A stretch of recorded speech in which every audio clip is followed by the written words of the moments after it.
A todas e a todos, meu nome é Marcelo Piragibe, estarei atuando hoje como âncora, mediador, nessa nossa live de Direito e Shakespeare em Direito, um tema extremamente provocante, conexões difíceis, e estamos aqui com um grupo seletivo de vários professores, um pouco diferente dessa vez, porque o nosso diretor-presidente, Caetano Levi Lopes, está no aeroporto, mas fez questão de participar, pelo menos, da abertura.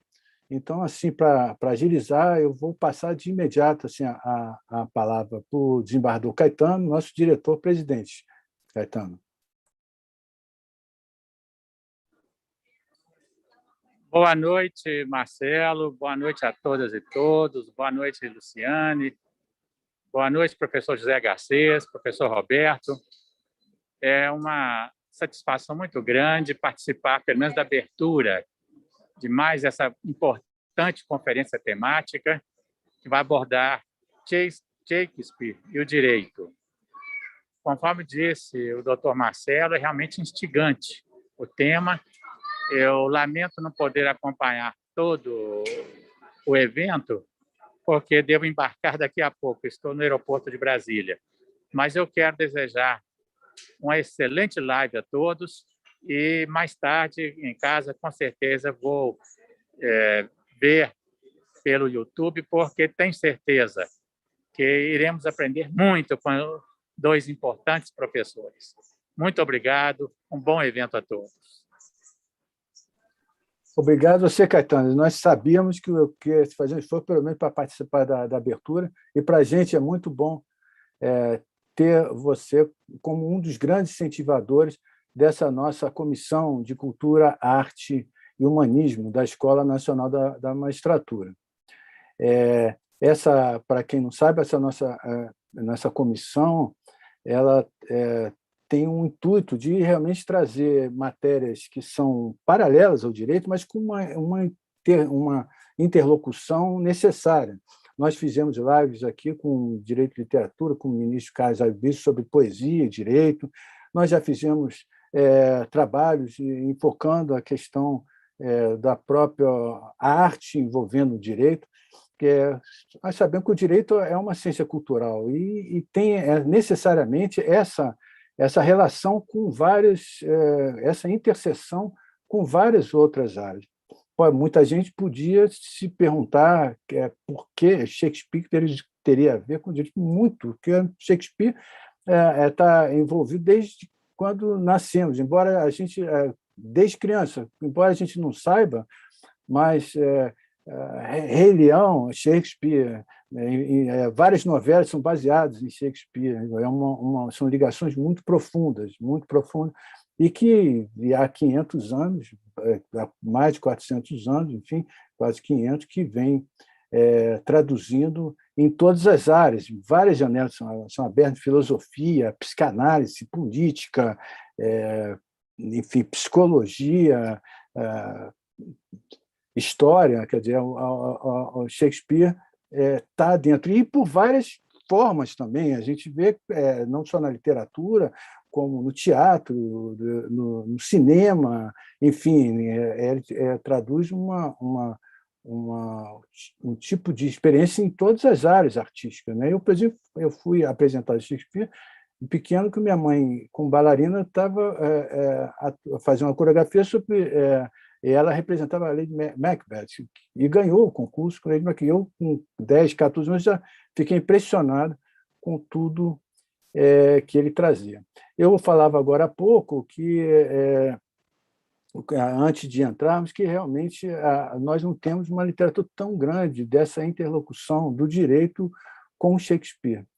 Mas há lá fora muitos livros que eu pude pesquisar, direito, Shakespeare no direito de família, Shakespeare no direito constitucional. Quer dizer, é um trabalho de fôlego em cima dessa interligação, né?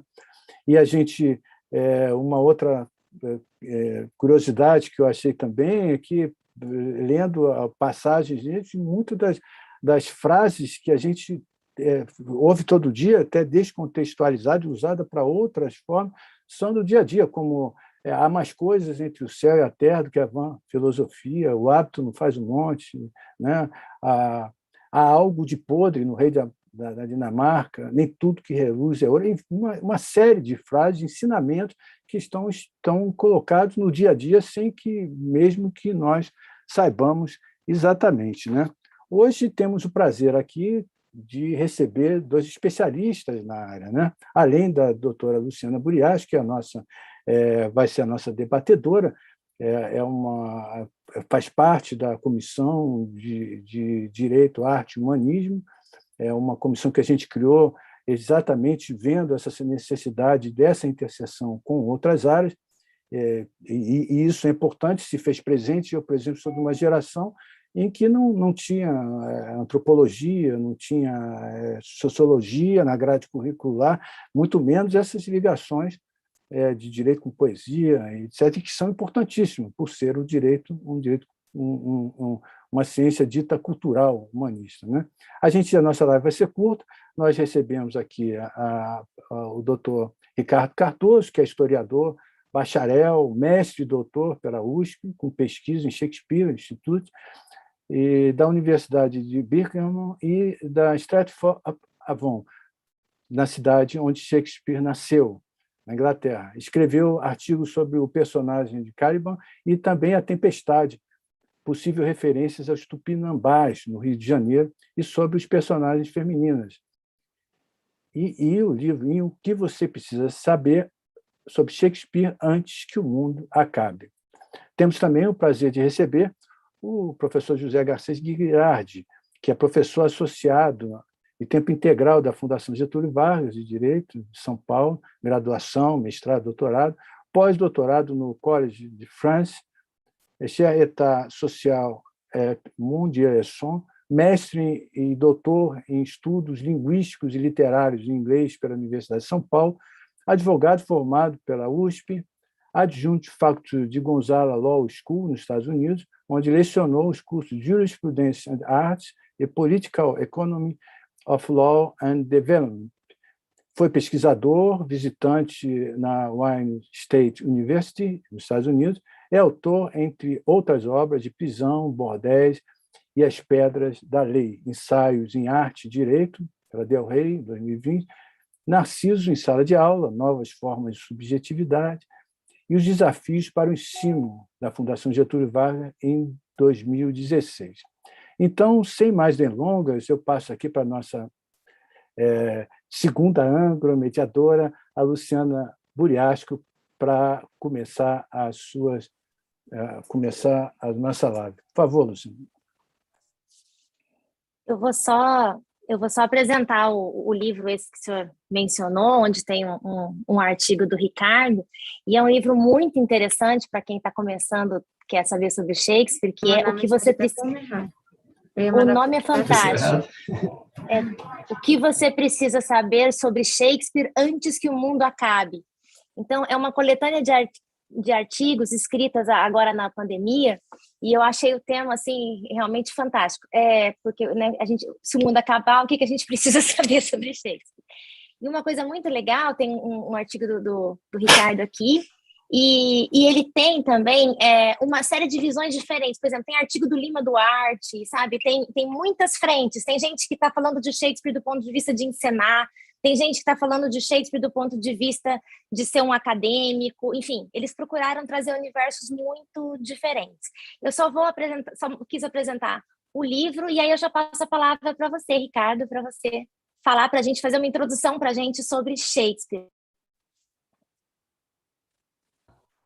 Bom, olá, boa noite. Quero agradecer o convite. Me sinto muito honrado de estar aqui na presença de vocês, na presença do professor José Garcês Guirardi.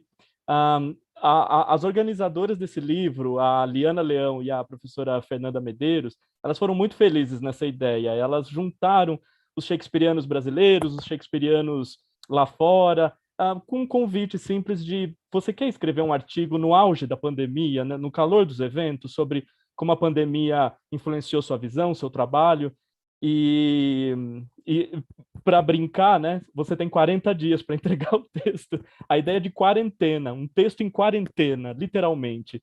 Então, saíram coisas muito bonitas. Acho que todo mundo quis dar o seu melhor, o que a gente podia pensar nesse momento, né? O que mudou em relação a Shakespeare na nossa visão. Bom, eu pensei, eu vou apresentar para vocês bem uma coisa bem básica mesmo, né? Sobre quem é Shakespeare e o momento em que ele está, como uma introdução à fala do professor José Garcês. Eu acho que, primeiro de tudo, a gente tem que pensar como era o teatro naquele momento em que Shakespeare começou a escrever. Até 1576, se eu não me engano, as peças eram apresentadas em hospedarias. Montava-se um palco no centro, no pátio central das hospedarias, e em volta tinham as galerias que levavam para os quartos, e as pessoas assistiam dali. As peças eram apresentadas, algumas na corte, e as companhias também viajavam pela Inglaterra, indo de cidade em cidade, vila em vila, apresentando o seu trabalho. Isso, na segunda metade do século XVI, esse movimento teatral ele foi aumentando e ele foi demandando mais espaços, mais articulações, uma organização maior. E, além disso, as autoridades que governavam Londres, a cidade de Londres, né? A gente chama a cidade de Londres o perímetro entre os muros medievais. Aquelas autoridades elas eram puritanas, elas implicavam muito com o teatro, com as apresentações nessas hospedarias, escolas de direito, né? Elas implicavam porque aquilo demandava trânsito, já tinha trânsito, já tinha os cavalos, já tinha gente saindo, aquele fluxo de pessoas saindo ao mesmo tempo das apresentações e tumultuando a rua, né? E aí houve a licença para a construção do primeiro edifício teatral público fora dos muros de Londres, chamado sintomaticamente de The Theatre, o teatro. Ele era um espaço que mais ou menos tinha paralelos com essas hospedarias, né? O palco no centro, espaço para as pessoas ficarem em pé assistindo as peças em frente e nas laterais do palco, e depois galerias, né? Primeira, segunda, terceira, que circundavam esse espaço do palco e da audiência que ficava em pé. Essa companhia que construiu esse primeiro teatro, a companhia do James Burbage, já existia, a gente pode até chamar já de empresário, ela seria a companhia que, no futuro, seria a companhia do Shakespeare. Além disso, o James Burbage ele introduziu na Inglaterra a ideia de bilheteria, ou seja, a audiência só entra no espaço, no edifício teatral, pagando na entrada. Essa é uma informação que o Stephen Greenblatt, né, o patrono de um movimento chamado Novo Historicismo, traz para a gente. Então, nós estamos num momento de aceleração desse movimento público, atores, companhias, apresenta para a rainha, corte, e isso, obviamente, começou a demandar mais dramaturgos para dar conta de fornecer plots, né, histórias, enredos, para ser encenado, enfim, textos teatrais, né? E é nesse momento que o Shakespeare chega em Londres. Existem muitas teorias de como ele foi parar em Londres, por que ele foi para lá, mas o que a gente sabe é que ele foi, a princípio ele chega como ator, por volta mais ou menos de 1588. E ao chegar em Londres, como ator, ele se depara com essa necessidade de mais dramaturgos, mais peças para alimentar. Tem muita gente que chama isso de uma proto-Hollywood, né? Assim, uma proto-indústria cultural mesmo, né? Peças feitas em série, apresentações em série, teatros se multiplicando, audiência, bilheteria, business, money. E o Shakespeare se aventura, a princípio, nas peças históricas, no gênero histórico, de encenar as crônicas da Inglaterra, de reis e rainhas famosos, né? Trazer isso para o palco. E ele faz um sucesso já inicialmente, ele atrai um pouco ciúmes dos colegas dele mais velhos, que tinham cursado Cambridge, tinham cursado Oxford, e o Shakespeare não, ele só fez a escola de gramática na cidadezinha dele, Stratford-upon-Avon. A primeira crítica que a gente conhece contra o Shakespeare, e talvez uma das mais sinceras, é de um colega dele mais velho, acho que é o Robert Greene, que diz que, literalmente, algo assim: apareceu um dramaturgo novo que rouba as nossas plumas e se pavoneia com elas. O que são essas plumas? São as técnicas da escrita teatral, né? As técnicas retóricas que eles apresentaram, que eles aprenderam nas universidades e que o Shakespeare não, por não ter frequentado a universidade, mas ele também aprendeu nas escolas de gramática, né? E a gente sabe que é ao Shakespeare que ele se refere porque ele chama de shake scenes, ou seja, um sacode cenas, né? E por que ele chama assim? Porque o Shakespeare ele já inicia de uma forma mais ousada. Ele pega um pouco daqui, um pouco dali, e vai construindo uma colcha de retalhos. Então ele mistura crônica com ficção, tragédia com comédia. Não que os outros não fizessem isso, eles também faziam. Mas o Shakespeare ele tem uma química para fazer isso que já naquele momento já chama atenção. Chama atenção a ponto de ele ser criticado por isso, né? O colcha de retalhos, o sacode de cenas. Eu acho que o professor Garcês deve dominar isso muito, muito, muito mais do que eu, mas eu arrisco dizer que ele é até um proto-pós-moderno, porque essa é uma característica da pós-modernidade, né? Esse citacionismo, essa colagem, essa ideia de colagem, né? Mas só isso não explica por que o Shakespeare ainda é tão importante para nós. A gente pode entender ele naquele momento dele, depois ele vai fazer muito sucesso já, né? E aos poucos ele se torna o principal dramaturgo de Londres e a companhia dele, sem dúvida, é a companhia mais forte. Mas por que ele ainda é tão importante hoje?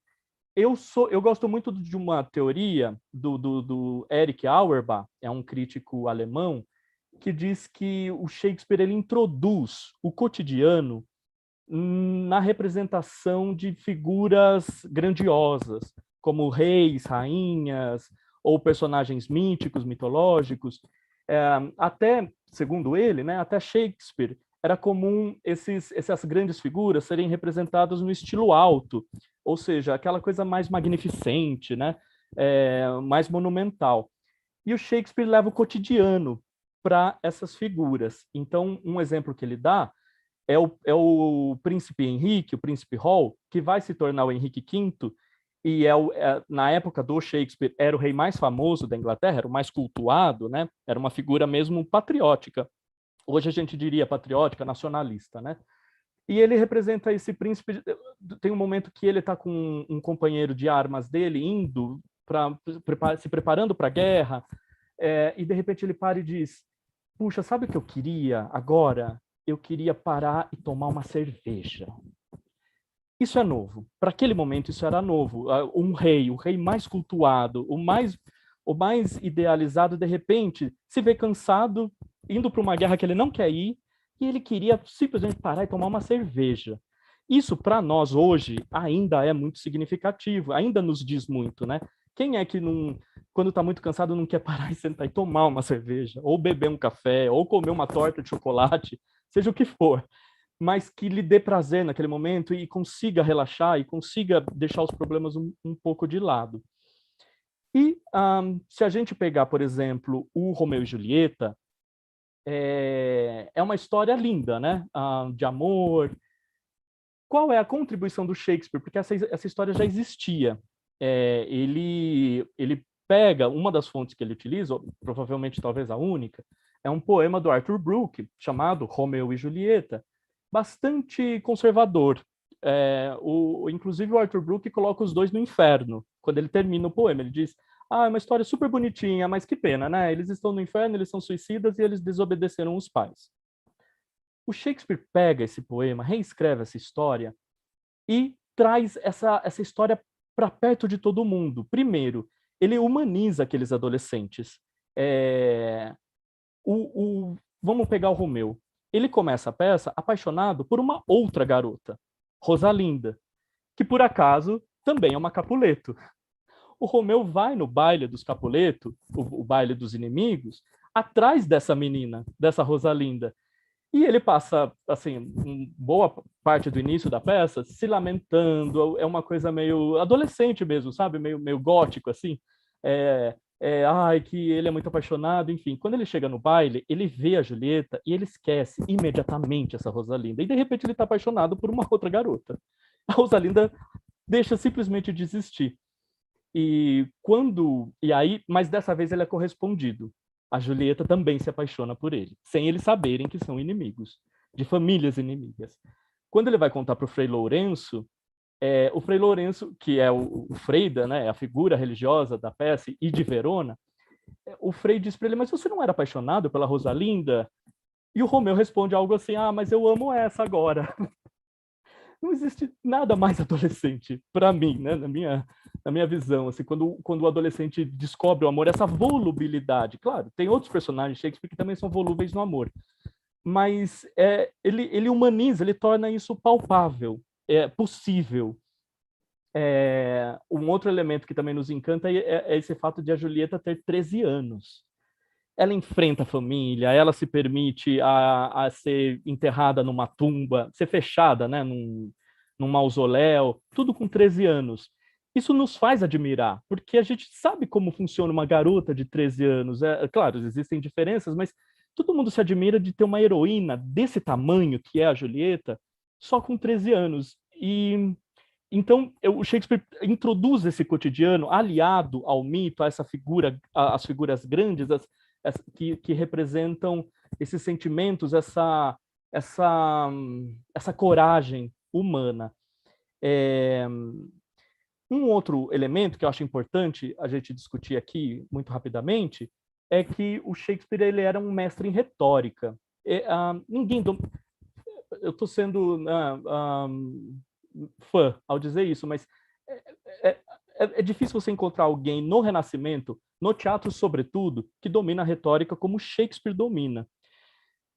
E através da retórica você admira ele porque você não consegue perceber qual é a posição que ele assume nas questões que ele discute nas peças. Então, por exemplo, pegamos o amor de novo em Romeu e Julieta. Só explicando. Qual é a ferramenta que ele mais usa? Ela se chama in utranque partem. É uma abordagem, é um exercício retórico, onde os antigos já ensinavam, né? Cícero já discute isso no O Orador, onde o orador, antes de pegar um caso, antes de assumir um caso para defender, ele estudava o caso e ele estudava diferentes pontos de vista sobre esse caso. Então, por exemplo, ele vê quem denuncia, o ponto de vista de quem denuncia e o ponto de vista de quem se defende. E aí ele decide se ele pega o caso, se ele assume o caso ou não. Esse exercício ele era ensinado nas escolas de gramática inglesas. Baseava-se, né, em pegar uma questão e analisar diferentes pontos de vista daquela mesma questão. O Shakespeare é mestre nisso.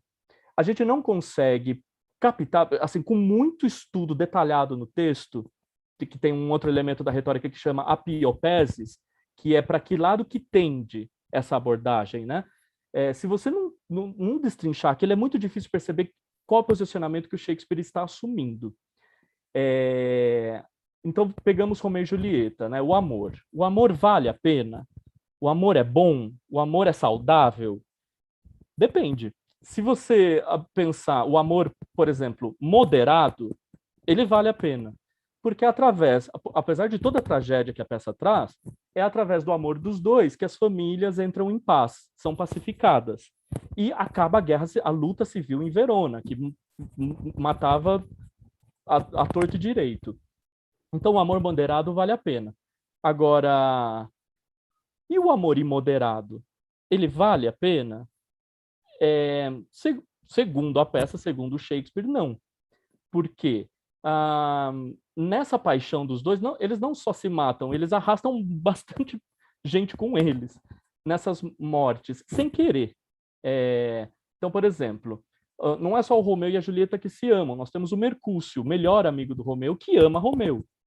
O Mercúcio, quando o Romeu ele é ofendido, ele tem a honra manchada pelo primo da Julieta, o Teobaldo, e o Romeu não quer encrenca com o Teobaldo, ninguém sabe que Romeu e Julieta já se casaram. Então, o Romeu, em respeito à família da esposa, ele é ofendido pelo Teobaldo, mas ele não compra essa briga, ele não quer se defender, ele não quer lutar com o Teobaldo. O Mercúcio acha aquilo um absurdo E ele, por amor a Romeu, vai defender a honra do Romeu, briga com Teobaldo e é morto. O Romeu, por amor ao melhor amigo, por amor a Mercúcio, vai defender a honra de Mercúcio e mata Teobaldo. E aí começa toda a tragédia. Se a gente pensar no amor imoderado dos dois, né? Se a Julieta se o Romeu tivesse é claro que ele não sabe, mas quando ele entra no mausoléu e ele encontra a Julieta dormindo, mas que ele acredita que ela está morta, se ele não tivesse tido aquele ímpeto de se matar, daqui a pouco ela acorda e eles ficam juntos. Mas não, ele é o excesso, é a paixão, né? É o pathos, que é a matéria-prima do Shakespeare, é trabalhar o pathos dos personagens, né? E ele se mata. E a Julieta também não tolera viver sem o Romeu e também se mata. E a gente percebe que o Shakespeare está fazendo essa brincadeira quando a gente vai para o solilóquio do Frei Lourenço, antes de o Romeu aparecer e contar que está apaixonado pela Julieta, ele explicando as plantas. Então ele diz que cada planta ela serve para o bem e para o mal.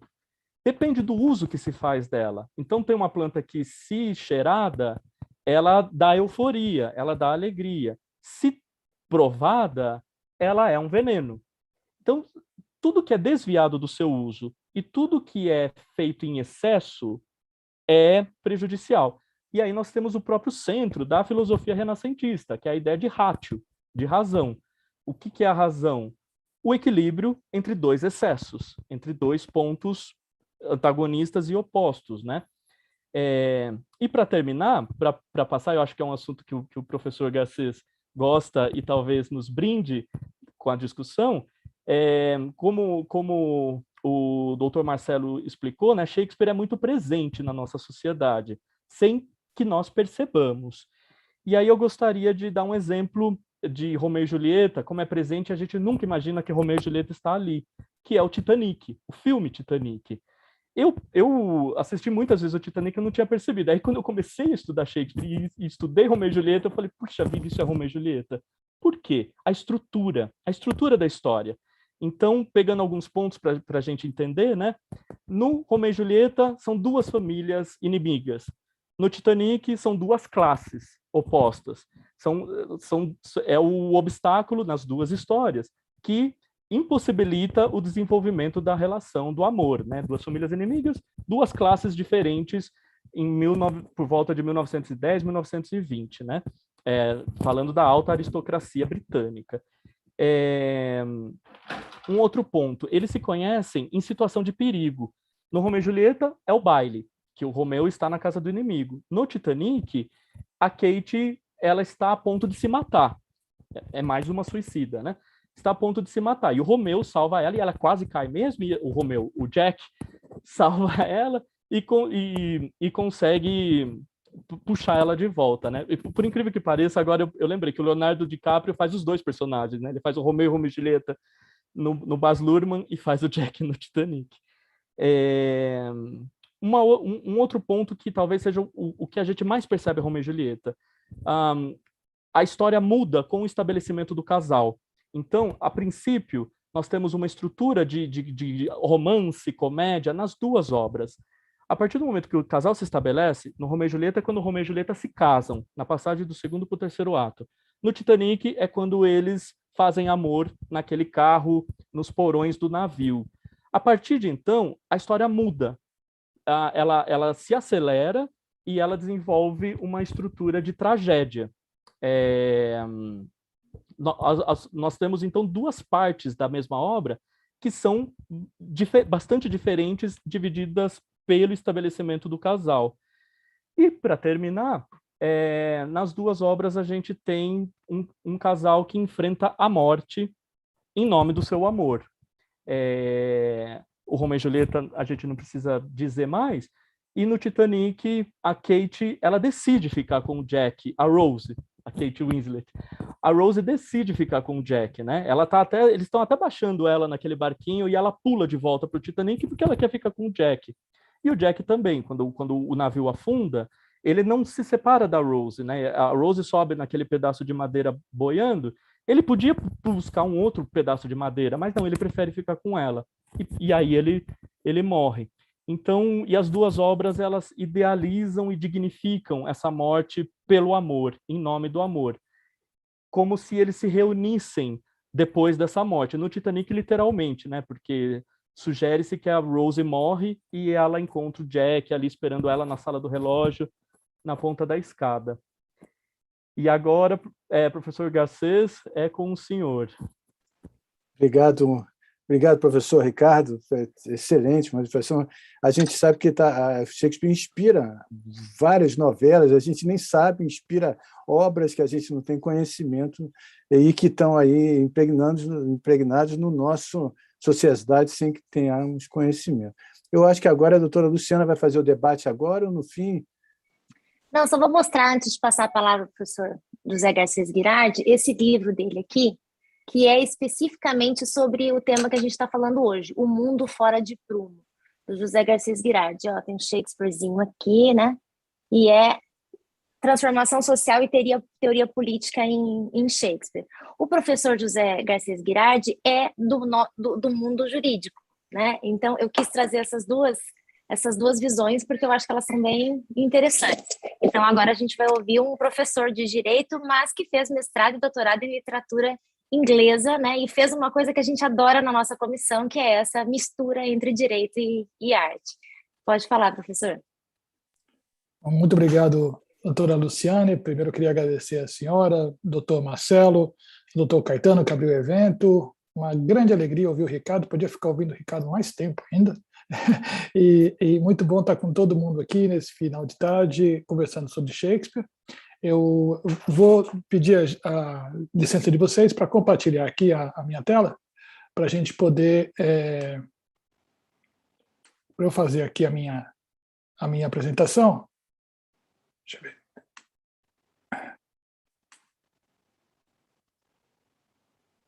Vocês estão vendo aí? Dá para ver? Obrigado. Então, ó, vou propor aqui, depois o Ricardo pode explicar melhor, esses retratos do Shakespeare, as pessoas às vezes atribuem a ele, às vezes não, né? Isso aqui pode ser ele, pode não ser, mas isso fica para uma outra parte da conversa. O que eu vou procurar falar aqui é sobre essa relação entre a formação da modernidade, o papel do desejo e Shakespeare, e por isso eu coloquei como título para a nossa conversa isso: Tens medo de ser nação o que és no desejo?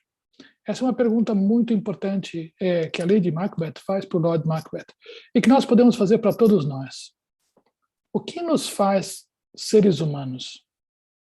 É a capacidade de seguir o nosso desejo, mesmo que talvez outras pessoas sofram por causa disso? Essa é a resposta de Lady Macbeth. Ou o que nos faz humanos é justamente a capacidade de negar o nosso desejo, porque os outros são mais importantes se eu não posso atropelá-los com aquilo que eu quero. Essa é a posição de Macbeth no início. Essa é uma pergunta que está no coração da modernidade e minha proposta vai ser que ela é fundamental para compreender as instituições jurídicas e políticas que ainda hoje nós temos e que estão fazendo água, para utilizar a metáfora do Titanic do Ricardo, e também para endereçar um pouco o final que eu vou querer juntar com o que ele falou também. Então, qual que é a síntese do meu argumento? Bem rápido, pessoal, para não estourar meu tempo. Eu vou propor aqui que a modernidade se caracteriza por aquilo que eu chamo de mudança do estatuto do desejo. Vou explicar um pouquinho o que eu quero dizer com isso em alguns minutos. Basicamente, o que eu vou propor é que o desejo, para os medievais, não faz parte da natureza humana. Ele faz parte da natureza humana decaída. Portanto, o desejo não nos diz nada de bom. Todas as instituições medievais são instituições para conter o desejo. Repara, as virtudes medievais são todas negativas, são todas de contenção do desejo. A castidade, a humildade, a pobreza, a continência, a prática do jejum. Ou seja, o mundo medieval não vê nada de bom no desejo, porque ele não acredita que Deus tenha nos criado como sujeitos desejantes. Isso, para a teoria política, é absolutamente fundamental, porque a teoria político-jurídica implica necessariamente uma noção de humano. Quando Hobbes e Maquiavel, não é que eles são diferentes dos teóricos antigos da política, apenas porque eles eles vivem em outra época. É porque a noção de humano que eles têm é diferente. E essa noção de humano que eu acho que nós precisamos compreender se queremos entender, inclusive, a crise pós-moderna que o Ricardo aludiu. Eu vou propor também que, uma vez que eu passo a admitir que o desejo faz parte da natureza humana, eu fico com muito medo desse ser humano que deseja, que os teóricos do século XVI e XVII vão chamar do homem natural, como Edmund, né, em King Lear. Ora, o Hobbes tem um pavor danado desse homem natural, desse homem que deseja, porque se dois homens desejam a mesma coisa e não podem fruí-la, eles vão tentar se matar e a vida vai ser curta, brutal, né, e miserável. Então, o projeto da modernidade, ao admitir que os seres humanos são desejantes, é transformar o desejo em vontade. Vamos lembrar que Rousseau não fala de desejo geral. Rousseau baseia toda a estrutura política na vontade geral. E o que eu quero propor aqui, na linha do que o Ricardo colocou, é que o Shakespeare nos dá elementos para compreender e experimentar em profundidade esse processo de tensão e de mudança que caracteriza o início da modernidade. Então, o que eu quero dizer com mudança do estatuto do desejo? Olha, para o mundo medieval, os seres humanos não são desejantes. Eu trouxe aqui o teto da Capela Sistina para mostrar uma coisa importante. Repara, duas coisas. O Adão, o seu órgão sexual é de criança, não é proporcional ao seu corpo. Isso não é porque o Michelangelo não sabia pintar, ele tinha jeito para isso, né? O que ele está dizendo aqui é uma mensagem teológica. Adão tem o sexo como o sexo de uma criança. Se a gente pegar pinturas depois da expulsão do paraíso, o sexo de Adão já tem as dimensões normais. Mais que isso também, ele não tem os pelos pubianos. Repara nisso, repara na iconografia medieval antes da queda, Adão e Eva não têm os pelos pubianos, ou seja, eles não têm desejo no sentido de algo para eles. Eles têm necessidade sexual. Claro, Deus não acha que é pecado. Deus criou o homem e a mulher e falou crescer e multiplicar. Só tem um jeito de fazer isso, tendo relações sexuais. Mas eles têm essa relação sexual como a gente vê no mundo animal, os animais se relacionarem sexualmente. Aqui não é lascívio. Um cachorro não pode ser lascivo, se bem que tem uns pequenininhos aí que... Mas quer dizer, um cachorro não pode ser lascivo, certo? Porque ele não tem desejo para ele está simplesmente cumprindo a sua espécie. Ora, nesse sentido, o mundo medieval entende que Deus não nos criou com desejo. Portanto, a única coisa a fazer é resistir ao desejo. Temos que extirpar o desejo da nossa vida. Toda a teologia medieval, toda a teoria política medieval, que na verdade se confundem, tem por base esse pressuposto. O desejo é fruto da natureza humana decaída. Portanto, as instituições devem ser moldadas para conter esse aspecto que não diz nada de bom da gente. Mas, não vou entrar aqui, mas as brigas teológicas, as guerras de religião e outras mudanças na vida cotidiana vão modificar esse quadro. E a partir do século XVI, sobretudo a partir do humanismo de Erasmo, que vai ter uma luta forte com Lutero por causa disso, nós temos a noção de que o desejo faz parte da natureza humana, ou seja, Deus nos criou com desejo. Deus nos criou desejantes. No termo da teologia e da teoria política da época, Deus nos criou com livre-arbítrio. Eu posso escolher. E eu posso escolher bem, mas eu posso escolher mal. Ora, mas se o desejo faz parte da natureza humana, e foi Deus que criou a natureza humana, o desejo é obra de Deus. O desejo é obra, isso é absolutamente revolucionário. Não é mais obra do capeta que falou na orelha de Eva pela comer a maçã. Não. O desejo é obra de Deus. E Deus é amor. Ora, se o desejo é obra de Deus, o desejo diz uma verdade sobre nós. Aí começa a modernidade. Aí começa a modernidade. Porque eu começo a ter o que a gente fala de um desejo e de uma verdade interior. Antes desse momento, pessoal, não tem nada de falar de self. Não dá para ter psicanálise na Idade Média. Porque você não tem esse eu interior calcado na verdade. Ora, se Deus criou o desejo e Deus é bom, e eu sinto desejo, então esse desejo, alguma coisa, ele diz de verdadeiro. É claro que eu posso me errar na leitura do meu desejo, como eu posso errar na leitura da Bíblia, como eu posso errar na leitura da natureza. Já disse o Galileu, né? Se tem algum erro aqui, alguma contradição, não é no autor Deus, é na gente que é o intérprete. Mas isso é fundamental. A partir do século XVII, final do XVI, a gente começa a pensar que o desejo diz uma verdade sobre nós. Ora, se o desejo diz uma verdade sobre nós, ele tem uma dimensão normativa. Olha aí a preocupação para o direito. Porque se eu tenho que agir segundo a verdade, esse é o postulado, e eu tenho uma verdade dentro de mim, começa pela primeira vez a haver a possibilidade de uma tensão entre verdade interna e verdade externa. Isso não havia para os medievais. E eu tenho que ser fiel a essa minha verdade interna. E quando o Ricardo fala de Romeu e Julieta, em grande parte acredito que é isso. Tem as leis de Verona. Eles têm Capuleto e Montecchio, mas quem se apaixona não é Capuleto e Montecchio, é Romeu e Julieta. Quem se apaixona é o indivíduo que deseja, não o papel que representa. E esse desejo é visto como razão para agir, para utilizar aqui um dos termos que o Hart gosta de usar. Razão para agir. Ele tem uma dimensão normativa. A noção que nós temos de não podermos trair a nós mesmos surge aí.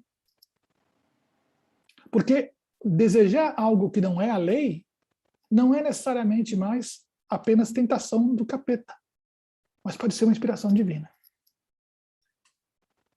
Nesse momento, se instaura no coração do que então se chamava cristandade uma tensão entre a autonomia e a heteronomia.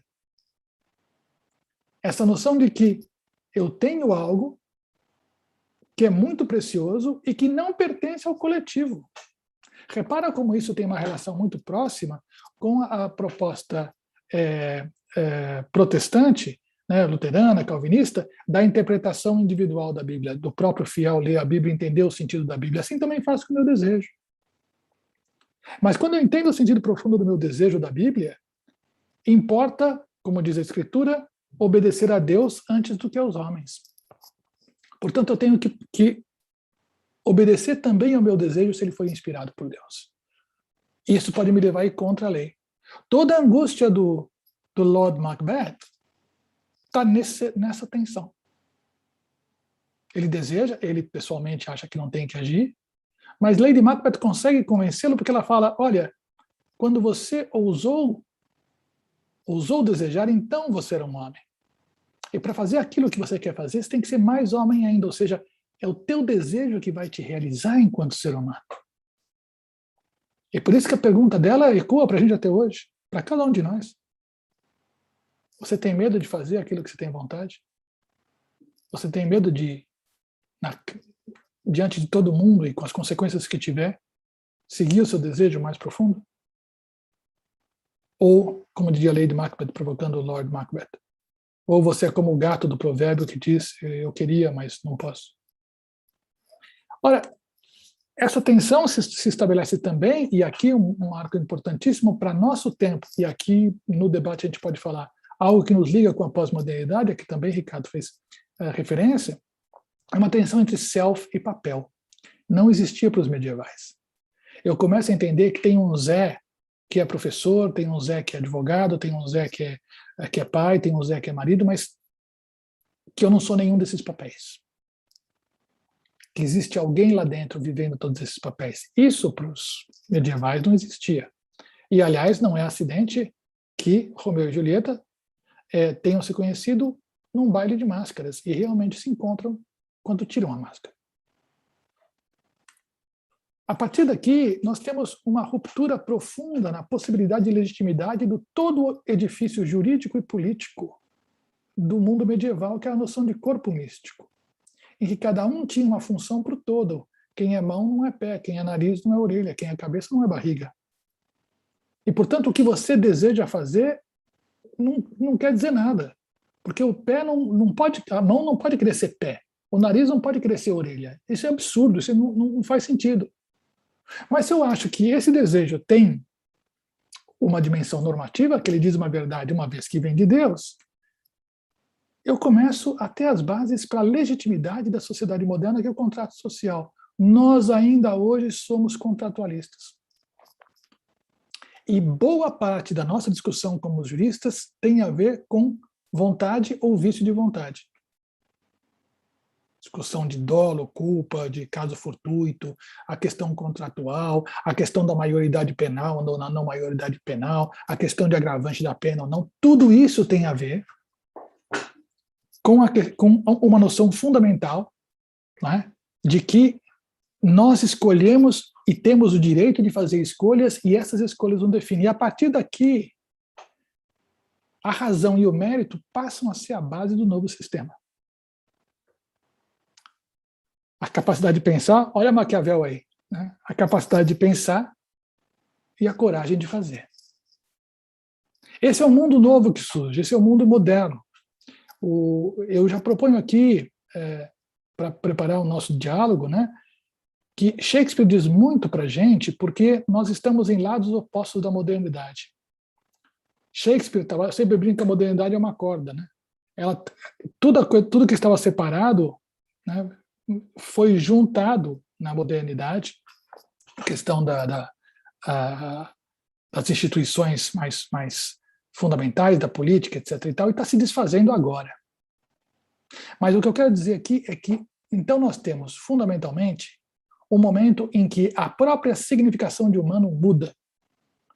Nós passamos a ser seres desejantes porque Deus quis assim. E é por isso que muita gente fala que Shakespeare é um proto-romântico. Ele é alguém que prenuncia o romantismo porque o que eu sinto, as minhas emoções, são algo de muito precioso. Talvez muito mais importante do que o mundo lá fora me diga. Mas isso para a ordem política é um problema e tanto, já dizia o bom e velho Tomás ou Hobbes. Então, a minha chave de leitura para o Shakespeare, que eu proponho aqui, proponho no meu livro e nas conversas, e nesse momento da minha vida, né, porque a gente vai envelhecendo, vai mudando, vai vendo uma coisa, vai vendo outra, vai aprendendo com os colegas como hoje, é que Shakespeare, todas as peças, nós vemos uma tensão fundamental. As instituições políticas, jurídicas, familiares, religiosas que aparecem em Shakespeare são instituições medievais que, portanto, exorcizam o desejo a todo momento. Qualquer insinuação de desejo é insinuação de algo ruim, de algo negativo. Entretanto, as personagens de Shakespeare já são personagens modernas, já são sujeitos modernos. Eles se definem pelo desejo.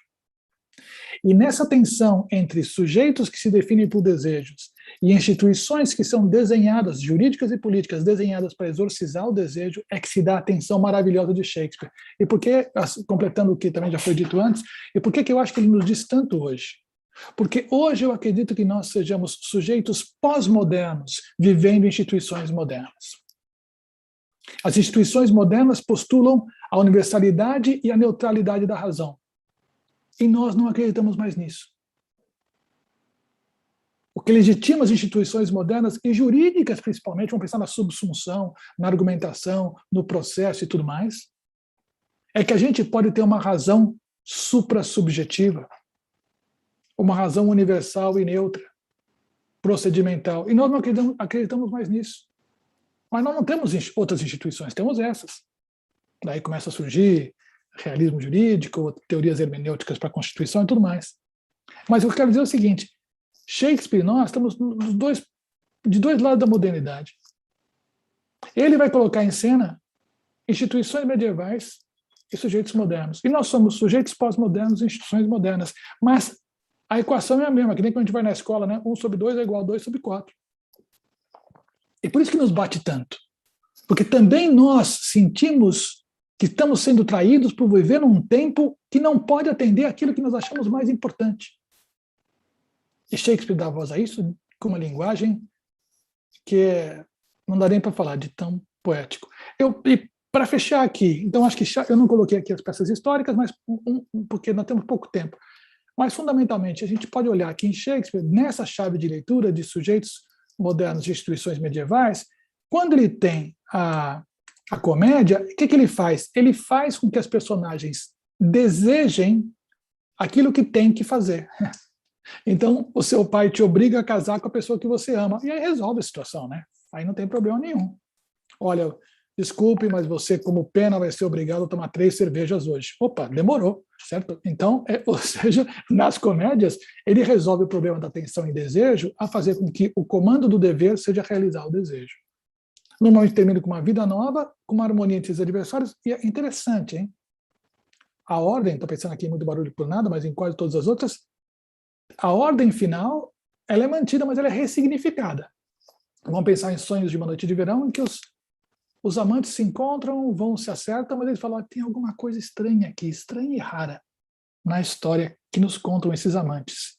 E o Duque fala, os amantes e os loucos têm a imaginação muito desvairada, precisamos tomar cuidado com eles. Agora, nas tragédias, é o contrário. Nas tragédias, normalmente a gente tem uma ordem restabelecida ao final. Por exemplo, no final, o Macbeth morre. No final, Iago é preso. No final, Edmund morre. No final, Cláudio de Hamlet morre. Mas me adianta o quê? Me adianta o quê? Uma ordem em que bons e maus são mortos da mesma forma. Cordelia está morta, o rei Lear está morto. O Banquo e os homens nobres em Macbeth estão mortos. Desdémona está morta. Otelo está morto. A ordem foi restabelecida, mas é uma ordem inútil. Então, é nesse sentido que eu acho que a gente pode propor essa chave de leitura para o Shakespeare, e eu creio que mais do que há muitas questões pontuais sobre direito, mas o que me parece muito interessante para a gente explorar nesse magnífico, né, nem tem adjetivo para esse autor, é que as bases de legitimidade das instituições medievais estão em descompasso com a noção de humano prevalente no seu tempo. E eu acredito que hoje, as bases de legitimidade das instituições modernas, a saber, uma razão neutra, universal, igual para todos, uma objetividade da possibilidade de consenso por meio da razão, pensemos no parlamento, que é uma troca de razão, pensemos no judiciário, que é a apreciação racional de cada caso, pensemos no executivo, que é a realização racional e eficaz das ações. As bases de legitimidade das instituições da modernidade não dão conta de um mundo que diz que eu e a doutora Luciane não podemos pensar junto porque eu sou homem e ela é mulher, em que há uma razão que está ancorada nas condições subjetivas, históricas, biológicas e biográficas de cada um. Esse é um desafio muito difícil de recompor, porque não é um desafio banal. Nós conseguimos desconstruir a modernidade de maneira muito efetiva. Mas reconstruir sem uma noção de universal é muito difícil. Os modernos conseguiram substituir ao universal da Bíblia o universal da razão. O que será que nós, pós-modernos, vamos substituir ao universal da razão? A tentativa, um dos candidatos foi a dignidade humana, mas ela parece que para ser significada em profundidade necessita justamente da razão. Então, acho que o Shakespeare nos ajuda muito, muito a entender as angústias do nosso tempo e no processo, como disse o Ricardo, vai escrever bem lá adiante, hein? É um texto lindo, quer dizer, é um privilégio poder trabalhar lendo esses textos, porque eles nos dizem algo de muito forte, porque muito belo. E agradecer mais uma vez essa oportunidade de diálogo e a paciência também de todo mundo que está aí conosco. Muito obrigado mais uma vez.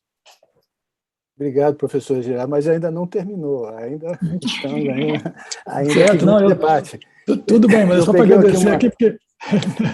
Eu peguei aqui uma frase que eu vi ontem que vem muito ao encontro dessa fala, primeiro dessa questão da vontade, impregnada no direito, a vontade é o principal ponto de trabalho, né? E o Shakespeare, não sei se foi ele, porque eu fiz umas anotações, ele faz a seguinte pergunta: se o poder é um limite ao desejo, ou se o desejo é uma fonte legítima do poder. Então, já deixo essa aberta e passo aqui para a Luciana, porque eu não sou debatedor, foi um provocador, devolvo para a Luciana aqui. Fantástico. Olha, eu acho que o Marcelo deve ter adorado, se eu conhecer ele, quando o professor José Garcês Guirardi mostrou as imagens lá da arquiteto da Capela Sistina e tal, porque o Marcelo tem uma pesquisa que ele está fazendo, ele adora a iconografia na justiça, e ele pesquisa as obras dos museus e a simbologia que aquilo foi se construindo no direito, então eu sei que ele adora a iconografia, ele deve ter adorado. Eu vou começar primeiro pelo Ricardo, só para seguir a ordem que a gente teve na fala. Eu aprendi várias coisas com o Ricardo. 3 coisas eu aprendi que eu queria destacar para compartilhar com quem estiver assistindo a nossa live, com os colegas da magistratura ou do mundo jurídico, enfim.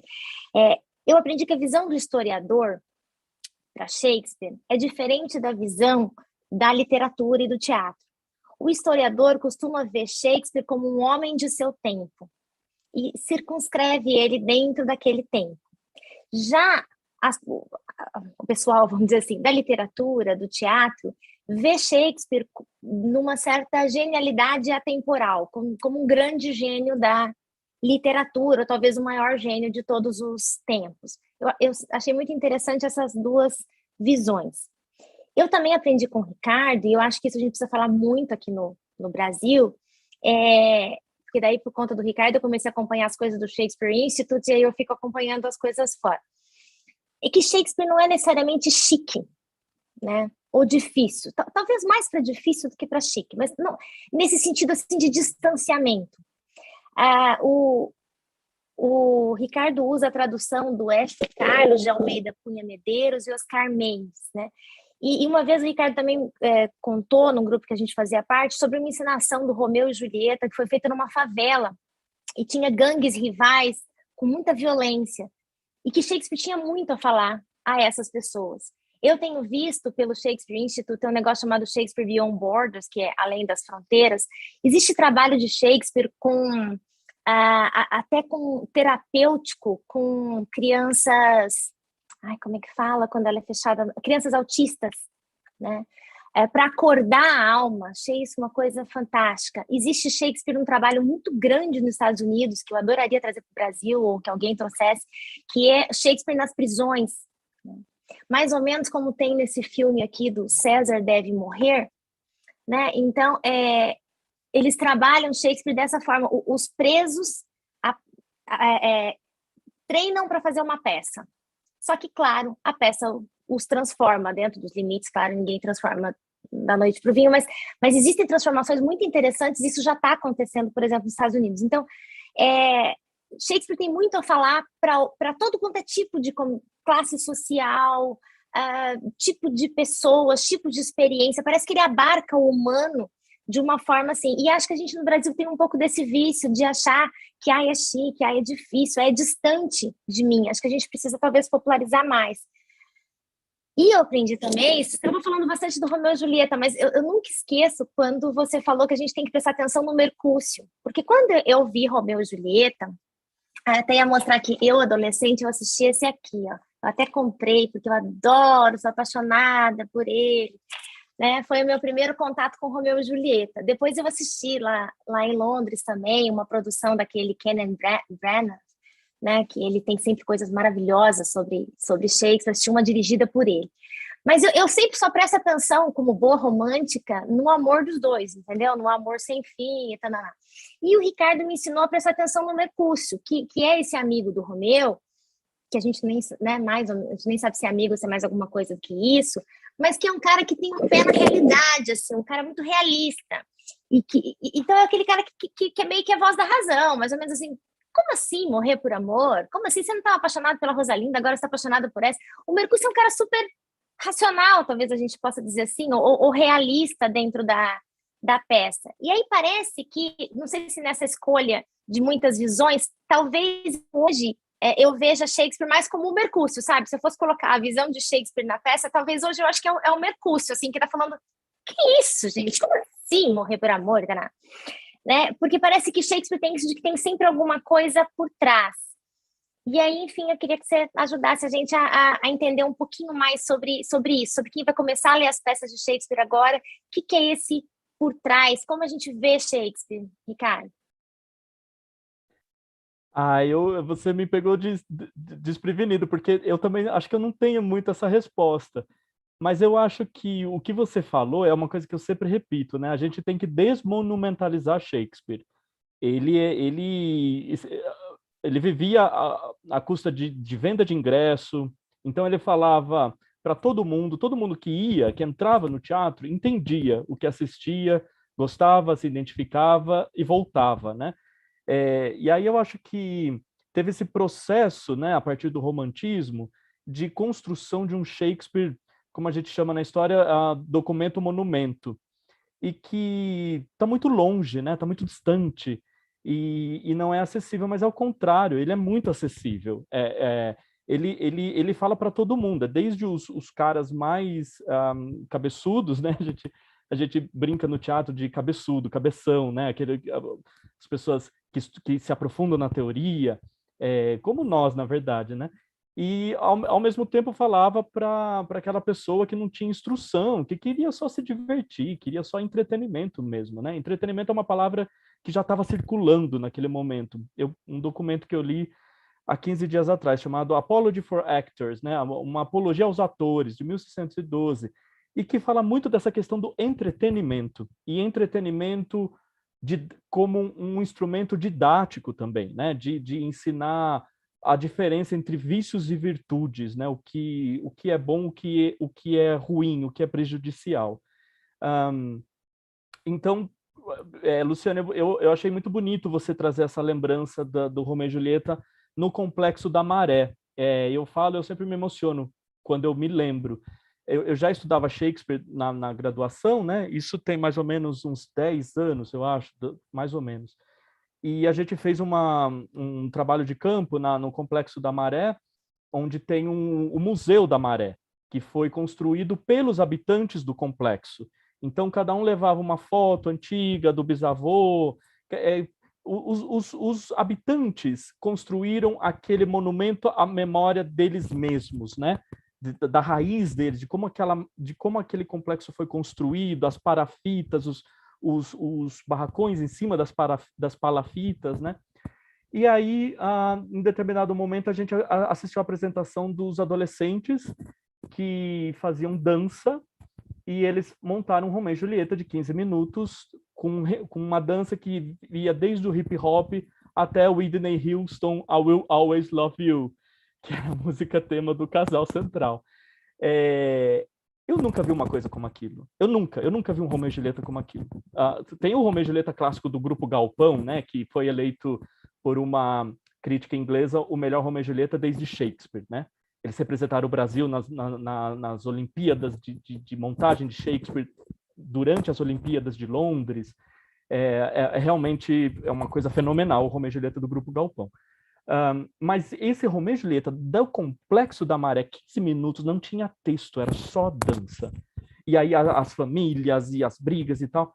Quando eles terminaram, o professor deles, o professor Márcio, disse, olha, alguém quer dizer alguma coisa? Eles estão se retirando.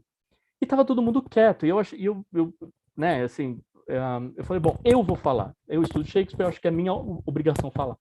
E eu falei, olha, vocês me desculpem, mas eu nunca vi algo tão tocante e bonito e que me emociona tanto quanto o que vocês fizeram aqui hoje. E foi muito bonito, eles começaram a chorar. E aí todos foram, abraçaram o professor chorou, e aí o professor falou, vocês topam um debate? Aí que eu entendi, os alunos da USP estavam quietos porque eles também estavam emocionados. E aí todo mundo, queremos. E teve um debate e ele explicou, assim, como nasceu aquele exercício ali, né? Dentro da briga das facções, o Museu da Maré era um espaço de neutralidade, como a igreja do Frei Lourenço, né? Eu até falei para o professor, falei, você é o Frei Lourenço desse complexo, né? Que junta quem tem dificuldades para estar junto, né? Enfim, foi muito, muito bonito. E ali eu falei, bom, eu sei que tem essa coisa, né, a gente brinca, né, da bardolatria, sabe? A Shakespeare é gênio, é universal, né? Mas ele é, porque ele chega até todo mundo. Ele consegue fazer com que o complexo da maré faça aquela coisa brilhante, belíssima, com todas as dificuldades daquela garotada ensaiar e estar junto, enfim.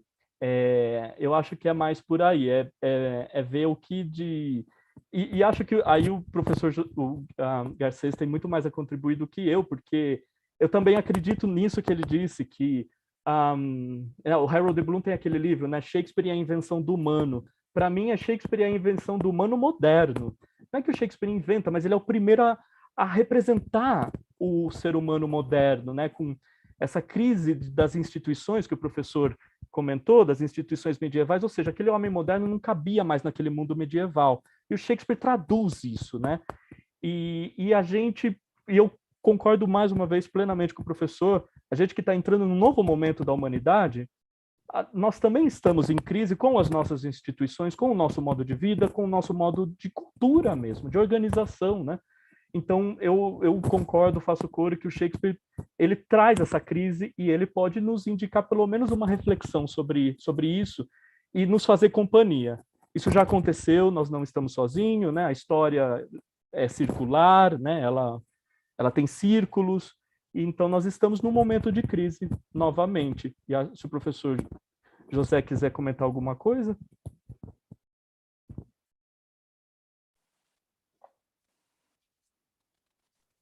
Então, Luciano, só que manda. Não, vocês que mandam. Bom, eu posso fazer a pergunta e depois eu abro espaço e o senhor comenta o que o senhor quiser, do que o Marcelo falou, do que o Ricardo, etc. Nessa linha do que o senhor já falou, da falência do arcabouço simbólico da modernidade, onde o direito se insere e existe essa mitigação da hierarquia, eu queria dar um exemplo bem do cotidiano, assim, de juiz. Esses dias um colega me falava, assim, que ele é juiz do júri, e ele estava no momento do interrogatório, né, aquele momento todo formal, solene, aquele momento, né, e o réu, ele fez uma pergunta e o réu disse assim, essa pergunta é impertinente. E ele ficou completamente surpreso, porque ele estava esperando que o réu, sei lá, dissesse que vai ficar em silêncio, ou que o réu respondesse bem ou mal, mas ele jamais imaginou que o réu dissesse para ele, essa pergunta é impertinente. E isso a gente conversava no coffee break, depois nós chegamos, né? E aí a gente ficou discutindo isso entre nós, colegas, assim, o que a gente faz numa situação dessa, né? A gente fala, olha, o senhor tem o direito de permanecer em silêncio, mas pertinência o senhor deixa para o seu advogado, a sua advogada, aí seria a gente reafirmar a hierarquia do nosso cargo, ou que simplesmente ser juiz ou juíza basta. Mas eu, muitas vezes, na minha prática, eu às vezes me via, não sei se corretamente ou não, mas tentando dar legitimidade para o meu cargo, então tentando demonstrar conhecimento. Eu passei na magistratura muito novinha, com 25 para 26 anos. Então, eu tive que fazer isso também até em relação aos advogados, porque era assim, o que essa menininha está fazendo aí? Então, para os advogados era até um pouco mais fácil, porque eu me impunha pelo conhecimento, né? Falavam jurijanês, olha, eu sei o que eu estou fazendo, eu conheço as regras, tarará. Tem até um advogado que depois ficou amigo meu, e ele dizia assim, que naquela época do processo físico, né, ela está lá atolada naquele processo, eu penso que ela não está prestando atenção, de repente ela vem e faz uma pergunta e me ferra, né, na visão dele. Mas, enfim, quando você vai convivendo, parece que a gente precisa disso hoje. Eu sei que o senhor escreveu sobre isso em relação à sala de aula, né, ao aluno narciso, né? Eu acho que o nosso réu está narciso também. E eu não sei se o juiz tem que buscar a sua legitimidade porque só o cargo não basta. E aí eu penso em Ricardo II, que tem um seriadinho muito fácil para quem quiser assistir na Amazon Prime, tem aquele seriadinho Hollow Crown. Eu não sei como é que ficou a tradução dele, mas é coroa alguma coisa. Acho que é a coroa vazia mesmo. Coroa vazia? Ah, tá. Eu fico pensando se eu simplesmente reafirmar o meu cargo numa hora dessa, eu não estou dando uma de Ricardo II, ou se então eu tenho que fazer alguma coisa diferente e dar um pouco de legitimidade para o meu cargo. E outra coisa que eu queria que o senhor mencionasse, porque fazendo aproximações, por exemplo, esse livro aqui, eu vi ele como referência dentro do seu livro, The Law in Shakespeare. E ele realmente nos dá a ideia disso que o Marcelo Iradim falou, que é o seguinte, são vários artigos falando questões pontuais sobre direito e Shakespeare. E nesses artigos eles fazem as suas referências, e aí a gente percebe que existe um monte de livro sobre Shakespeare e direito dentro do mundo inglês, livros que não foram traduzidos para o português, ou seja, eles estão muito mais acostumados a fazer essa relação do que nós aqui no Brasil. Eu li, eu sou apaixonada pelo Mercador de Veneza, e eu acho que ele é uma boa metáfora para os julgamentos, e tem um artigo aqui que fala do Thomas Bilello, e ele fala de formalismo, de legalismo, mas ele dá um dado muito interessante. Ele fala de um precedente que já existia 200 anos antes de Shakespeare escrever essa peça, e ele fala da jurisprudência. Olha, o cara fez uma pesquisa super interessante, na época de Shakespeare, para sustentar o seguinte: na época de Shakespeare, uma cláusula como aquela de pegar uma parte da carne do devedor, seria uma cláusula penal e ela facilmente seria afastada pelas cortes de equidade lá da Inglaterra. Era comum isso. Não, o senhor afasta a cláusula penal, o senhor paga a dívida e o senhor prove, senão não, algum dano que o senhor tenha sofrido. Isso é apresentado para o Shylock, que ele não aceita. E aí me parece, então, que talvez Shakespeare aqui estivesse querendo nos mostrar, é o que sustenta esse Thomas Bilello, que, na verdade, Shakespeare está querendo nos mostrar que nós, muitas vezes, usamos a técnica, a retórica, para esconder os reais motivos, né? No caso aqui da Portia, ela simplesmente queria livrar a qualquer custo o amigo do noivo dela. E no caso do Shylock, ele queria vingança, porque tinha uma série de coisas que tinha acontecido. O Antônio tinha cuspido na face dele, tinha humilhado ele. Comercialmente, o fato do Antônio não cobrar juros quando emprestava fazia com que as taxas de juros caíssem. Ou seja, as razões do Shylock não são o cumprimento do contrato, não é a dívida que ele quer. As razões da Portia não são os argumentos que ela quer. Mas muita gente não vê isso. Tanto, tem um outro livro aqui do Brasil, que é esse Medida por Medida, o direito em Shakespeare, e ele faz um comentário quando ele está falando do Mercador de Veneza e o abuso do direito, que ele diz que Portia, a primeira escola de direito para mulheres nos Estados Unidos foi chamada de Portia Law School, e depois se tornou New England School of Law. E a primeira mulher a integrar o Supremo nos Estados Unidos foi saudada como Portia dando sua graça à corte, e isso foi um elogio. Né? Então, a gente meio que não vê isso e a gente acha a Portia uma advogada excelente. Quando, na verdade, parece que Shakespeare está nos mostrando que ela é parcial, né? Ela tem outras razões, ela não tem legitimidade para estar lá. Mas, enfim, eu queria que o senhor desse mais uma ideia para a gente dessas aproximações possíveis entre direito e Shakespeare. Tanta coisa, doutor Luciano, que coisa. De novo, eu podia ficar ouvindo a senhora também. Quero começar pela primeira pergunta, provocação que a senhora fez lá para o Ricardo, e que eu concordo plenamente com ele. Eu concordo, inclusive, com essa leitura do Bloom, a invenção do moderno, e acho que a grandeza do Shakespeare é que ele fala com todo mundo. Essa é a grande... Quer dizer, o Shakespeare é importante porque nós somos importantes. Isso eu gosto sempre de frisar. O Shakespeare já morreu, certo? O dele está resolvido. Nós somos importantes. E esse texto é importante porque nossa vida, nosso sentimento, nossa angústia, nossa felicidade são importantes. E o Shakespeare nos ajuda a lidar melhor com isso. É verdade, aqui vou dizer uma coisa, é verdade que o texto dele é difícil para o leitor contemporâneo, não só pelo inglês, como, por exemplo, quem de nós hoje lê com... São pouquíssimas pessoas que lê com tranquilidade Camões, não é? Gil Vicente, que lê os clássicos do século XVI. Então tem tantos da literatura portuguesa e brasileira.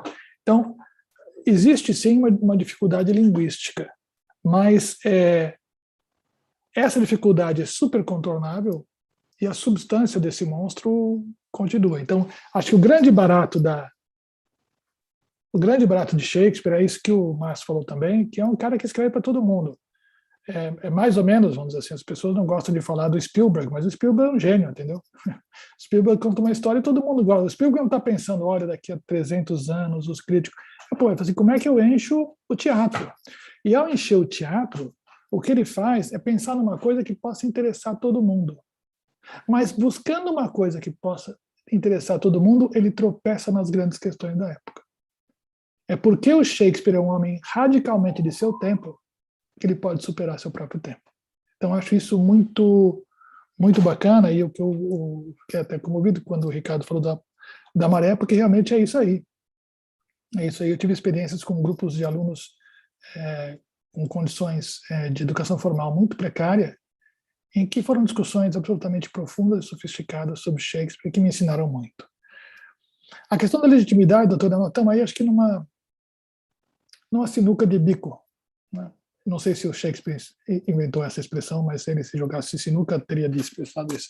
Mas, porque é o seguinte, porque eu, como indivíduo, não posso dar legitimidade ao meu cargo, que é uma função.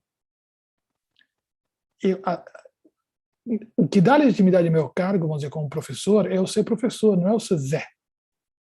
A partir do momento que o Zé tenta dar legitimidade ao cargo, ele está furando o papel que é a condição da legitimidade do cargo. Então, o fato de eu ser professor, da senhora ser juíza, do outro ser advogado, aquilo diz as condições de discurso que a senhora pode ter. E o que a senhora pode dizer, o que a senhora não pode dizer, o que a senhora pode falar ou não pode falar. Isso está baseado, por isso que eu digo que a construção moderna está desmoronando. Isso estava baseado numa clivagem muito clara entre papel e indivíduo. Então, sei lá, eu gosto muito da senhora, mas se for para uma audiência como advogada, a senhora como juíza, quem está lá é o advogado e a juíza. Isso para a gente é muito claro, essa distinção, né? E, portanto, e para nós, essa separação não era uma separação hipócrita, era uma condição da vida no espaço público. E havia uma clivagem muito clara do público e do privado. Depois da audiência, como o doutor Marcelo estava falando antes do nosso encontro, depois ele vai tomar uma cerveja, né? Mas isso não era visto como um cenário hipócrita, como uma farsa. Nossa, os caras estão se digladiando. Não, isso é a condição da vida em públicos. Você não tem a gente tem espaço do público e do privado. Essa separação está entrando em colapso. Nós estamos com uma obsessão de uma suposta autenticidade, que eu tenho que ser um suposto eu mesmo em todo lugar. Então, se eu não estou afim de ficar na aula, eu não vou. Se eu não estou afim de manter um relacionamento, eu não mantenho. Se eu não estou afim desses ritos do processo, eu não estou afim desse processo. Que babaquice ter, só por causa de 2 dias que eu perdi o prazo, não posso apelar. É um absurdo, etc. e tal. E, de maneira mais complexa, vamos dizer assim, esse narcisismo, que que eu diria que é uma postura assim, moral, não acho que eu acho que é um problema, mas não estou falando mal do nosso tempo, essa é uma condição do nosso tempo. A gente absolutizar o desejo sobre a vontade, como eu acho que nós estamos fazendo hoje, é uma posição moral, porque a gente sente que não pode ser infiel a gente mesmo, mas ela dificulta que a gente exerça os papéis. E aí, doutora, ainda tem uma questão muito complicada. Porque quando isso acontece nas pessoas que têm autoridade, quando isso acontece com aquelas pessoas que estão em posições de poder e de grande poder, quando elas não se contêm mais pelo papel, mas querem fazer o seu desejo a partir do seu papel, nós temos o colapso das instituições. Porque o poder que foi dado à pessoa não foi para realizar o seu próprio desejo. O poder foi para exercer o seu papel. Então, em todo o sistema de justiça, nós vamos ter pessoas narcísicas assim, que querem utilizar a sua posição para realizar o seu desejo, em todo o sistema político, em todo o sistema acadêmico, em cada condição da sociedade. Mas uma das crises profundas que nós temos hoje é que as instituições da democracia foram feitas para os cidadãos, e a cidadania é um papel. A cidadania é um papel. Quando a gente fala que todos são iguais perante a lei, isso é claro que isso é uma ficção. Quando a gente fala que a lei é igual para todos, é claro que é uma ficção. Uma ficção e um objetivo. Mas o nosso tempo, ao querer afirmar os desejos individuais como um imperativo moral de autenticidade, está esgarçando irreversivelmente o ideal de cidadania. E isso está fazendo com que as instituições da democracia sejam ressignificadas a partir de uma lógica que, a meu ver, é incompatível com a democracia como nós a conhecemos. E nós vemos isso acontecer no executivo, no judiciário, no legislativo, na universidade e em toda parte. Então, eu acho que essa questão é muito relevante. Acho que o Shakespeare nos ajuda a pensar muito profundamente sobre isso. E para não amolar mais, e para o ponto que você falou de Law and Shakespeare, Ricardo certamente conhece muito melhor que eu, acho que vai ter 2 eixos principais de Law and Shakespeare. Tem o pessoal que está interessado na Law, e, portanto, vai usar Shakespeare para entender melhor a evolução do direito. E tem gente que está interessado no Shakespeare, e que, portanto, vai procurar a Law mais por causa disso. A questão que a senhora fala do Mercador de Veneza eu acho fascinante, porque eu sinto que ali, e essa é uma cena tão forte, está muito claro, a meu ver, uma crítica à estrutura profunda de Veneza. Veneza é uma potência comercial, e como nós vemos em Otelo, Veneza faz com que seus contratos comerciais sejam garantidos por meio da força militar. Certo? Veneza exige de todo mundo o seu pound of flesh. Veneza exige de todo mundo que entregue aquilo que não pode entregar, porque está lá o Otelo com a frota. Certo? Então, o que parece muito claro ali é que o poder de Veneza vai utilizar o direito para dizer que qualquer coisa que sirva ao poder é legal. E acho que essa provocação do Shakespeare, hoje, no momento em que nós temos um movimento que muitos chamam de legalismo autocrático, ele é muito forte. E isso vale tanto para aqueles que exercem poder na esfera executiva e legislativa, como na esfera judiciária. Acho que, em grande parte,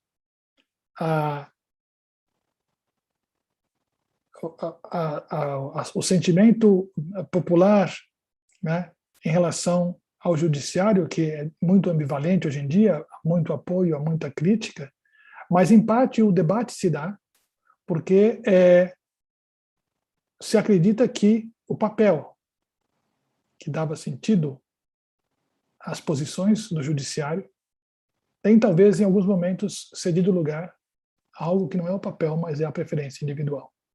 Essa percepção pode ser verdadeira, pode não ser verdadeira, mas ela tem uma conexão forte com Shakespeare, e isso, acho que o que a senhora falou sobre posse é exatamente isso. Ninguém acha que o julgamento de Shylock foi justo. Todo mundo pode achar até que foi legal. A que sacanearam o Shylock, ele queria sacanear o autor, eu queria sacanear o autor. Mas ali ganhou o malandro que tinha mais força. Não ganhou o direito. Ali ganhou a força bruta, travestida de direito. Então, acho que o que você traz é uma coisa muito, muito importante.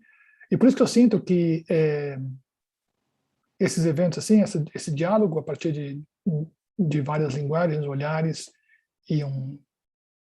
eles realmente podem jogar luz em questões mais profundas das nossas ambivalências, angústias, e, como disse o Ricardo tão belamente, nos fazer companhia, para saber que isso faz parte da caminhada da gente como ser humano.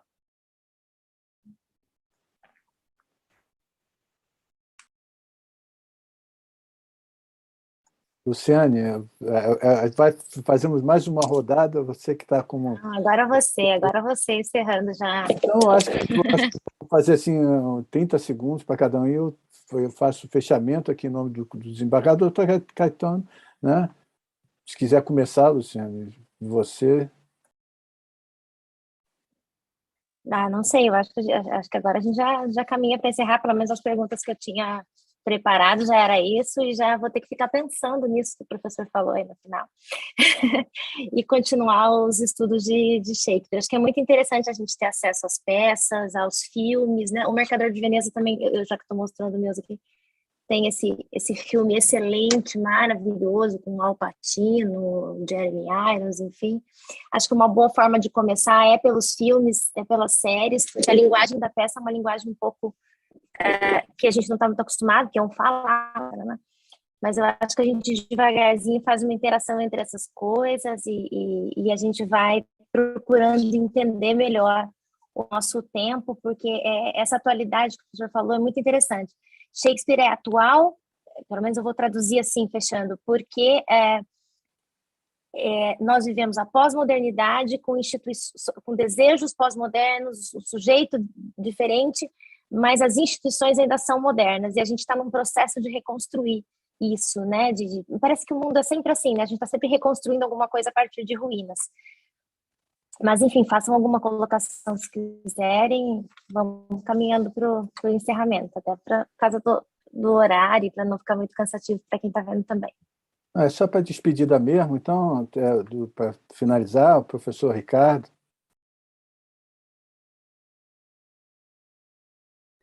Bom, eu quero agradecer mais uma vez o convite e quero agradecer também meus orientadores, a professora Iris Cantor, do Departamento de História da Universidade de São Paulo, e o professor Marty Wiggins, do Shakespeare Institute, né, o co-orientador da minha pesquisa, e a FAPESP, que financiou, possibilitou o meu doutorado sanduíche no Shakespeare Institute.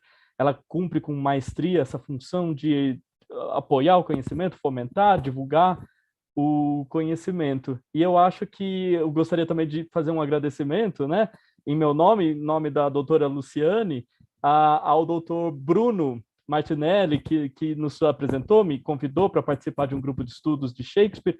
Foi ali que eu conheci a doutora Luciane e posso conviver mais com o pessoal do direito, da magistratura, que me enriquece muito. Muito obrigado. Professor José Girardi. Doutor Marcelo, eu só posso agradecer enormemente ao senhor, doutora Luciane, doutor Caetano e a escola. Foi absolutamente um privilégio, é tão bom a gente poder falar disso. Gostaria que a gente pudesse estar sentado numa mesa e, para falar a verdade, com um copo de vinho, para continuar essa prosa, mas se Deus quiser, isso logo vai acontecer, porque, como diz o Drummond, vamos, não chora, o primeiro amor passou, o segundo amor passou, o terceiro amor passou, mas o coração continua. Então, o coração continua aqui. Agradecer muito ao senhor, professor Luciane, uma alegria ter estado aqui com o professor Ricardo, e agradecer a todo mundo que esteve conosco até agora. Bem, coube a mim terminar, normalmente quem faz é o desembargador Caetano, então eu, em nome assim, da escola, só tenho que dizer que essa é mais uma satisfação enorme ouvi-los, foi assim, um prazer gigantesco. A nossa comissão ficou orgulhosa de ter feito essa conexão do direito com Romeu e Julieta, com Otelo, Macbeth, Sonho de uma Noite de Verão, enfim, Hamlet, medida por medida, que a gente está com Shakespeare em tudo, e tudo também está no direito. Essa é a grande importância, e na nossa comissão conseguimos fazer esse link que é o melhor. Queria agradecer a Luciane Buriache, que é uma profunda estimuladora dessa nossa comissão, participa sempre há muitos anos, não é de agora, e sempre estudiosa, ela está com todos os livros ali, e faz sempre um aprendizado muito rico. Obrigado, Luciano, por ter participado, agradeço novamente em nome da escola, o professor Ricardo Cardoso, que esteve aqui conosco, dando essa... Romeu e Julieta sempre mexe no nosso coração, e o Shakespeare, por ser o seu nome, ele faz essa coisa que não... Ele é um literato, mas ele se expressa por teatro, balé, que não precisa de palavras, e a gente entende todo aquele sentimento. Lindíssimo. Professor José Girardi, eu já ouvi em outras oportunidades, é sempre um prazer, o senhor deve ser um dos mais especialistas nessa área, inclusive dessa conexão do direito com Shakespeare. A Luciane fez essa passagem para nós, foi muito importante. Queria agradecer também a nossa equipe de fundo, aí, a Nathalie, o Adilson, enfim, todos que puderam nos ajudar, e a todos que estão ouvindo e que nos vão ouvir no futuro. Desejo assim, uma boa noite para todos e dou por encerrada a nossa live de hoje.